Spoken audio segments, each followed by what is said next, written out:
Hello friends, आज हम लोग पढ़ेंगे जो एनालिटिकल केमिस्ट्री में जो डिफरेंट डिफरेंट टेक्निक्स हैं, इन सारे टेक्निक के बारे में और एक कौन सी बेसिस पर काम करता है, मतलब इसकी जो मेथड है वो कैसे सेपरेट करता है।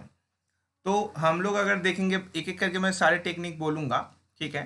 तो precipitation, distillation, sublimation, extraction, crystallisation, flotation, ultra filtration, dialysis, electro decomposition, सारे टेक्निक। तो पहले मैं जो बताऊंगा प्रेसिपिटेशन। प्रेसिपिटेशन जो टेक्निक है ये बेसिकली काम करता है डिफरेंस इन सॉल्युबिलिटी। तुम्हारे कितने डिफरेंस सॉल्युबिलिटी है, ठीक है।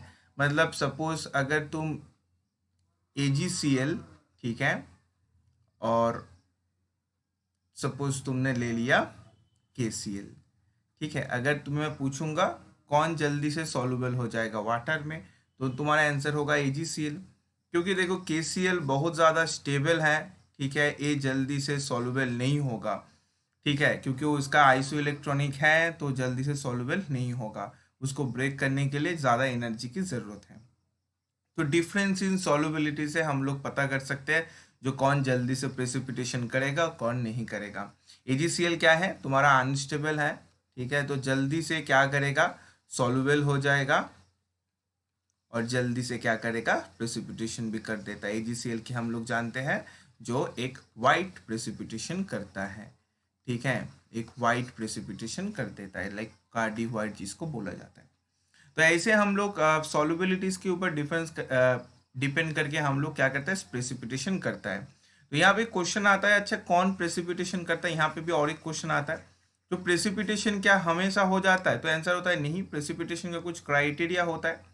अगर तुम्हारा आयोनिक प्रोडक्ट ज़्यादा है KSP से, देन तुम्हारा क्या होता है, प्रेसिपिटेशन होता है। और अगर KSP तुम्हारा ज़्यादा हो जाएगा आयोनिक प्रोडक्ट से, देन क्या होगा, नो प्रेसिपिटेशन, ठीक है। और अगर ionic product equal to KSP हो जाएगा, देन तुम्हारा सैचुरेटेड सॉल्यूशन, ठीक है। तो तीनों क्राइटेरिया होता है। अगर आयोनिक प्रोडक्ट ज़्यादा है KSP से, ठीक है, मतलब सॉल्युबिलिटी प्रोडक्ट से, देन प्रेसिपिटेशन होगा। अगर KSP ज़्यादा होगा तो नो प्रेसिपिटेशन। और अगर आयोनिक प्रोडक्ट और KSP दोनों एक साथ हो जाएगा, KSP मतलब जो सॉल्युबिलिटी प्रोडक्ट है, इन दोनों की वैल्यू सेम हो जाएगा, देन सैचुरेटेड सॉल्यूशन। देन आता है डिस्टिलेशन। देखो डिस्टिलेशन जो टेक्निक है, इन सारे टेक्निक को हम लोग इलेबोरेट करेंगे एक एक करके। यहाँ पे मैं जस्ट टेक्निक के बारे में बता रही हूँ, इनको मैं बाद में इलेबोरेट भी करूँगा। तो अगर मैं यहाँ पे देखूंगा डिस्टिलेशन में क्या करता है, basically difference in volatility, volatility की डिफरेंस के ऊपर काम करता है। अभी वोलाटिलिटी क्या होता है, वोलाटिलिटी मतलब हम लोग जानते हैं कौन जल्दी से गैसियस फेस में कन्वर्ट हो जाता है, ठीक है। जो बॉइलिंग पॉइंट की बेसिकली रिवर्स होता है। मतलब अगर मेरे पास एक मॉलिक्यूल है, सपोज HF, ठीक है, HF, और मेरे पास है HCl, ठीक है। तो मैं तुम्हें पूछूंगा which one is more volatile, अगर मैं दोनों को मुझे डिस्टिल करना है या सेपरेट करना है, ठीक है। तो मैं क्या करूंगा, तुम्हें मैं इन दोनों को सपोज मुझे डिस्टिलेशन मतलब सेपरेट करना है, जो फ्रैक्शनल डिस्टिलेशन जिसको बोला जाता है। तो मैं देख रहा हूँ HF और HCl में, HF क्या करता है, हाइड्रोजन बॉन्डिंग करता है, ठीक है, और HCl क्या करता है, वैंडरवाल फोर्स, जो वैंडरवाल फोर्स होगा, मतलब डाइपोल डाइपोल इंटरेक्शन। तो यहाँ पे HF हाइड्रोजन बॉन्डिंग करने के लिए क्या हो जाएगा, ये ज़्यादा स्टेबल हो जाएगा, ठीक है, और HCl से ज़्यादा स्टेबल हो जाएगा। बिकॉज HF का क्या होगा, वो हाइड्रोजन बॉन्डिंग किया है तो ज़्यादा एसोसिएशन करेगा, मतलब एक मॉलिक्यूल दूसरे मॉलिक्यूल के साथ इंटरेक्शन की फॉर्म में रहेगा। बट HCl वो नहीं कर सकता है, ठीक है, क्योंकि वो तो एक डाइपोल डाइपोल इंटरेक्शन करेगा और वो जो इंटरेक्शन होगा उतना हाइड्रोजन बॉन्ड जैसे स्ट्रॉन्ग भी नहीं होगा, ठीक है, क्योंकि हाइड्रोजन बॉन्डिंग की एनर्जी होता है लगभग 40 किलो जूल, और डाइपोल डाइपोल इंटरेक्शन या वैंडरवाल लगभग 2 to 20 किलो जूल के अंदर रहता है, मतलब 2 kilo joule to 20 kilo joule के अंदर। तो डेफिनेटली हाइड्रोजन बॉन्डिंग और वैंडरवाल की बहुत ज़्यादा डिफरेंस है।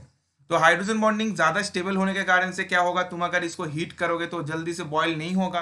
बट अगर तुम HCl को हीट करोगे वो जल्दी से क्या होगा, बॉयल हो जाएगा, मतलब जल्दी से बॉयल बताना सही गलत होगा, जल्दी से गैसियस फेस में कन्वर्ट हो जाएगा, ठीक है, माफ करना, बॉयल बताना सही नहीं है, तो बॉइलिंग पॉइंट में बता दूंगा, यहाँ पे गैसियस फेस में कन्वर्ट हो जाएगा, ठीक है। तो HCl जल्दी से गैसियस फेस में कन्वर्ट हो जाएगा, क्योंकि वो तो उतना स्टेबल नहीं है, वो जल्दी से टूट जाएगा। तो ये क्या होगा, HCl क्या हो जाएगा, मोर वोलाटाइल हो जाएगा, मोर वोलाटाइल, बट अगर मैं HF के केस में देखूंगा, HCl तो स्टेबल है, वो जल्दी से गैसियस में कन्वर्ट नहीं होगा, तो ये क्या हो जाएगा, लेस वोलाटाइल। इसको फ्रैक्शनल डिस्टिलेशन प्रोसेस भी बोलते हैं। फ्रैक्शनल डिस्टिलेशन प्रोसेस से हम लोग ऐसे डिफरेंशिएट कर सकते हैं। मतलब ऐसे सपोज तुम्हें तुम्हें क्या किया मैंने, तुम्हें मैंने वाटर और CCl4 की एक मिक्सचर दे दिया, ठीक है। मैंने बोला इन दोनों को सेपरेट करो, या वाटर और मिथानॉल की मैंने मिक्सर दे दिया, ठीक है। मैंने बोला इन दोनों को सेपरेट करके दो मुझे, वाटर और मिथानॉल को मुझे सेपरेट करके दो। अभी तुम जानते हो वाटर की बॉइलिंग पॉइंट होता है 100 डिग्री सेंटीग्रेड और इथेनॉल की होता है लगभग 78 डिग्री सेंटीग्रेड। तो जब तुम हीट करना स्टार्ट करोगे, ठीक है, तो 78 डिग्री इथेनॉल क्या है, तो जल्दी से क्या होगा, गैसियस में कन्वर्ट हो जाएगा, ठीक है। सपोज तुमने 90 डिग्री सेंटीग्रेड तक हीट किया। जब 90 डिग्री सेंटीग्रेड हीट किया तो सारे जो तुम्हारा इथेनॉल है वो तो सारे वेपर में कन्वर्ट हो चुका है, बट जो मिक्सर में तुम्हारा भी बैठा है नीचे, वो कौन है, वो ओनली वाटर है। और जो सारे गैसियस फेज में या वेपर फेज में कन्वर्ट हो चुका है वो इथेनॉल है। तो इससे क्या कर सकते हो, तुम हीट देकर इन दोनों को डिवाइड कर सकते हो, ठीक है। डिफरेंट डिफरेंट वोलाटाइल कंपाउंड है, तो इस ये जो डिफरेंट डिफरेंट वोलाटाइल कंपाउंड को जो तुम सेपरेट करते हो, उस प्रोसेस का नाम है फ्रैक्शनल डिस्टिलाइजेशन या डिस्टिलाइजेशन। तो बेसिकली तुम यहाँ पे क्या कर रहे हो, हीट देकर तुम दोनों को सेपरेट कर रहे हो हीट के बेसिस पर, ठीक है। मतलब हीट के बेसिस पर तो डिफरेंट डिफरेंट वोलाटाइल सब्सटेंस होना चाहिए। अच्छा, तो मैं नेक्स्ट स्लाइड में जाऊंगा।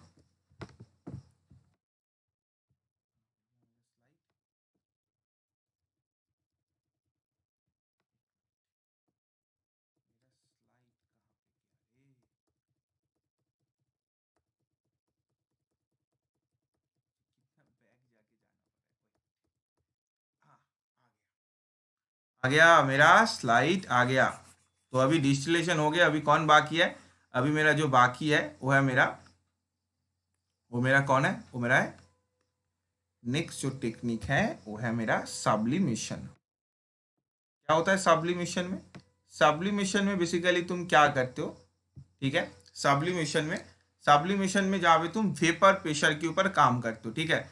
मतलब जो सब्लिमेशन टेक्निक है बेसिकली जो काम करेगा, क्या करेगा, वेपर प्रेशर, मतलब डिफरेंट डिफरेंट वेपर प्रेशर के ऊपर एक काम करेगा, ठीक है। अच्छा, एक्सट्रैक्शन बिटवीन टू फेज, यहाँ पे एक्सट्रैक्शन बिटवीन टू फेज, जो डिफरेंस इन सॉल्युबिलिटी, ये भी थोड़ा सॉल्युबिलिटी के ऊपर काम करता है। बट ये जो काम करता है, जैसे देखो, जैसे केपी पार्टीशन कोफिशिएंट या केडी डिस्ट्रीब्यूशन कोफिशिएंट, इसके ऊपर भी बहुत सारे क्वेश्चन आता है। डिस्ट्रीब्यूशन कोफिशिएंट क्या होता है, देखो डिस्ट्रीब्यूशन कोफिशिएंट जो तुम्हारा होता है बेसिकली क्या होता है, organic layer divided by aqua layer. मतलब जो तुम्हारे पार्टीशन कोफिशिएंट है इक्वल टू क्या है, organic layer divided by aqua layer, मतलब organic solvent divided by aqua solvent. इसका मतलब जो तुम्हारे केपी है, ठीक है, जो तुम्हारे केपी है पार्टीशन कोफिशिएंट, ये क्या कर रहा है, प्रोपोर्शनल है ऑर्गेनिक के साथ और इनवर्सली प्रोपोर्शनल है एक्वा लेयर के साथ, ठीक है। इनवर्सली प्रोपोर्शनल है एक्वा लेयर के साथ। मतलब सपोज तुम्हें मैंने एक क्या दिया, मैंने दिया एक AX है, एक BX है और एक CX है। इन सब की जो KP का वैल्यू है ये है 10, 20, 30। मैं अगर तुम्हें पूछूंगा ये जो KP AX BX CX है, यहाँ पे सबसे ज्यादा ऑर्गेनिक प्रॉपर्टी, ठीक है, या ऑर्गेनिक सॉल्वेंट में जो डिसॉल्व होगा कौन है, तो तुम्हारा आंसर क्या हो जाएगा, आंसर हो जाएगा CX। क्योंकि CX की जो पार्टीशन कोफिशिएंट या डिस्ट्रीब्यूशन कोफिशिएंट है वो बहुत ज्यादा है, ठीक है। तो क्योंकि तुम देखो अगर ऑर्गेनिक लेयर ज्यादा होगा तो KP का वैल्यू ज्यादा होगा, और अगर एक्वा लेयर ज्यादा होगा तो KP का वैल्यू कम होगा। पार्टीशन कोफिशिएंट डिस्ट्रीब्यूशन कोफिशिएंट लगभग सेम ही कॉन्सेप्ट है। तो इसका मतलब तुम्हें जितना KP का वैल्यू ज्यादा होगा मतलब वो ऑर्गेनिक लेयर ज्यादा है, और अगर KP का वैल्यू कम है तो उसका एक्वा कॉन्सेप्ट मतलब वाटर की परसेंटेज ज्यादा है। मतलब यहां पे अगर तुम्हें मैं पूछूंगा कौन ज्यादा वाटर में डिसॉल्व होगा, तो तुम क्या बता दोगे? वाटर में डिसॉल्व होगा AX, क्योंकि AX की जो एक्वा की परसेंटेज है वो ज्यादा है। देखो एक्वा परसेंटेज ज्यादा है इसलिए KP का वैल्यू कम है, क्योंकि KD या KP के साथ एक्वा लेयर की इनवर्स रिलेशन है। तो ऐसे हम लोग क्या कर सकते हैं, कोई भी कंपाउंड ऑर्गेनिक प्रॉपर्टी कितना है और किसी भी कंपाउंड की एक्वा प्रॉपर्टी या वाटर प्रॉपर्टी कितने हैं वो भी हम लोग पता कर सकते हैं। ठीक है, तो यहां से हम लोग इन सबको भी पता कर सकते हैं। ये भी बहुत इंपॉर्टेंट क्वेश्चन था। ठीक है, चलो नेक्स्ट क्वेश्चन को हम लोग देखते हैं और एक क्वेश्चन करते हैं KD और KP का। KD और KP का और एक क्वेश्चन करते हैं। क्या क्वेश्चन है? सपोज तुमको मैंने दिया एक Z मॉलिक्यूल है, एक सपोज Z नहीं X2 और Y2। ठीक है, X2 और Y2, इसकी जो KD इसकी वैल्यू गिवन है 50 और 60। मैंने पूछा यहां पे which one is more soluble in water, more soluble in water, water में कौन ज्यादा सॉल्युबल होगा। अभी वाटर में कौन ज्यादा सॉल्युबल होगा? जिसका वाटर परसेंटेज ज्यादा है, मतलब जिसकी एक्वा परसेंटेज ज्यादा है। तो एक्वा परसेंटेज किसका ज्यादा है, X2 या Y2? तो एक्वा परसेंटेज ज्यादा किसका है? ऑब्वियसली X2 का, क्योंकि एक्वा परसेंटेज ज्यादा होगा तो KP का वैल्यू या KD का वैल्यू तो कम होगा, सही ना, क्योंकि एक्वा के साथ तो इनवर्स रिलेशन था। इसका मतलब मेरा X2 क्या होगा? मोर सॉल्युबल इन वाटर। समझ पा रहे हो? KD और KP से तुम निकाल सकते हो कौन कितना ज्यादा सॉल्युबल होगा। एकदम इजी कॉन्सेप्ट था। नेक्स्ट क्वेश्चन में जाते हैं। नेक्स्ट मतलब जो टॉपिक क्रिस्टलाइजेशन। क्रिस्टलाइजेशन किसके ऊपर काम कर रहा है? देखो क्रिस्टलाइजेशन जो बता रहा है, जो तुम्हारा क्रिस्टलाइजेशन कॉन्सेप्ट है,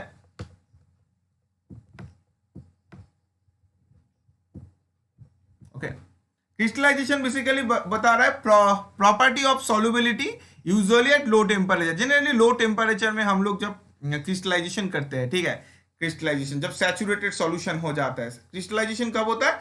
जब सैचुरेटेड सॉल्यूशन हो जाता है। पहले जो 3-4 टॉपिक है वो सबसे ज्यादा इंपॉर्टेंट है। नेक्स्ट जो सारे टॉपिक है वो भी इंपॉर्टेंट है, बट मोस्ट जो 4 टॉपिक्स है वहां से ज्यादातर जो टेक्निक है वहां से क्वेश्चन आता है। फ्लोटेशन, फ्लोटेशन बोल रहा है difference in density between substance and liquid.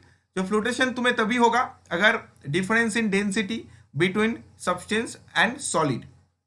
Ultra filtration, size of substance in comparison to filtering device. Basically ultra filtration, filtration मतलब क्या है? जब तुम फिल्टर कर रहे हो तो फिल्टर बेसिकली किसके ऊपर काम करता है? फिल्टर हम लोग पढ़ेंगे रेजिन, आयन एक्सचेंज रेजिन के बारे में भी पढ़ेंगे, जहां पे बेसिकली रेजिन काम करता है साइज की बेसिस पर। ठीक है, तो यहाँ पे बेसिकली साइज के ऊपर, क्योंकि फिल्टर में तो सारे पार्टिकल क्या पास कर सकता है? नहीं, छोटा पार्टिकल पास कर सकता है, बड़ा पार्टिकल पास नहीं कर सकता है। ऐसे बेसिकली फिल्टर किसके ऊपर काम करता है? साइज के बेसिस पर। ठीक है, अच्छा, देन आता है डायलाइसिस। डायलाइसिस क्या है? Osmosis, flow of the system through a membrane. ठीक है, ऑस्मोसिस, देखो यहां पे एक बात है, ऑस्मोसिस और diffusion. What is osmosis and diffusion? देखो अगर मैं ऑस्मोसिस और डिफ्यूजन की बेसिक मीनिंग बताऊंगा, जो मेरा ऑस्मोसिस है, ठीक है, ऑस्मोसिस, और ये मेरा डिफ्यूजन। देखो ऑस्मोसिस और डिफ्यूजन में क्या होता है? बेसिकली जो हाई कॉन्सेंट्रेशन है, high concentration to low concentration की तरह मूव करता है। क्या करता है? High concentration to low concentration की तरह मूव करता है। ठीक है, ऑस्मोसिस हो या डिफ्यूजन हो, दोनों में क्या होता है? Basically high concentration to low concentration की तरह मूव करता है। बट ऑस्मोसिस और डिफ्यूजन की जो बेसिक डिफरेंस है वो क्या है? जो तुम्हारे ऑस्मोसिस है वहां पे एक मेम्ब्रेन होता है मिडिल में, जिसको सेमी परमेबल मेम्ब्रेन बोला जाता है, बट डिफ्यूजन में ऐसे कोई मेम्ब्रेन नहीं है। तो ऑस्मोसिस और डिफ्यूजन में क्या है? दोनों में ही high concentration to low concentration की तरह मूव करता है, बट जो बेसिक डिफरेंस क्या है? ऑस्मोसिस में एक मेम्ब्रेन होता है, this called semi permeable membrane, और डिफ्यूजन में ऐसे कोई मेम्ब्रेन नहीं होता है। और लास्ट आता है इलेक्ट्रो डिकम्पोजिशन, उतना इंपॉर्टेंट नहीं है, इलेक्ट्रोलाइसिस एट इनर्ट इलेक्ट्रोड, जो बेसिकली इलेक्ट्रोलाइसिस के ऊपर डिपेंड करता है। अच्छा, डायलिसिस हम लोग जानते हैं, जो टेक्निक है ना, जो अगर सपोज किसी का किडनी में प्रॉब्लम हो जाता है तब उस टाइम डायलिसिस किया जाता है, हम लोग ये जानते हैं। ठीक है, तो यहाँ पे मैंने सारे प्रोसेस जो सारे हैं वो किसकी बेसिस पर काम करता है मैंने बताया। तो यहाँ से डायरेक्टली क्वेश्चन आता है, जो भी एमएससी एंट्रेंस एग्जाम है वहां पे डायरेक्टली क्वेश्चन आ जाता है। CSR, NET, GATE, IIT, JAM सारे एग्जाम में यहाँ से क्वेश्चन आता है। इसके बाद हम लोग एलाबोरेट करेंगे एक एक टॉपिक को लेकर, उसके बारे में हम लोग फर्दर स्टडी करेंगे। तो all the best, take care and bye bye.